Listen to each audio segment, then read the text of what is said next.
Buying a used e-bike without a battery, diagnostic report, is the fastest way to lose $1,000. A used 2024 Trek Powerfly 5 looks like a massive steal at $1,800 compared to $4,000 new. But here's the trap most buyers fall into.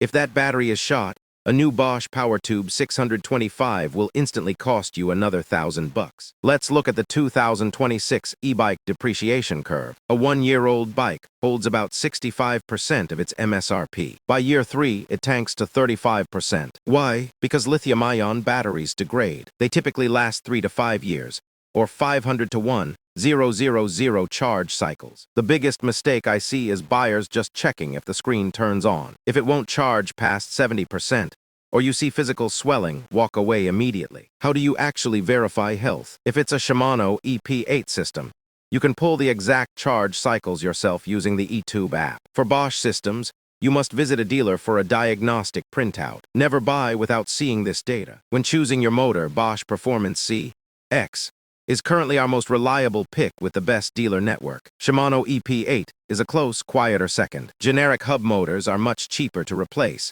but they severely lack power delivery refinement and local support. Before handing over cash, insist on a fully charged test ride. Put the bike in turbo mode and hit a steep hill. A dying battery will suffer severe voltage sag under heavy load, causing the motor to stutter or cut out entirely. Where you buy dictates your risk. Certified pre-owned from a dealer or the Pro's Closet includes a warranty, paying a premium for peace of mind. Facebook Marketplace is way cheaper, like nabbing a 2023 Specialized Vado for $1,500, but you get zero safety net. Here is my golden rule.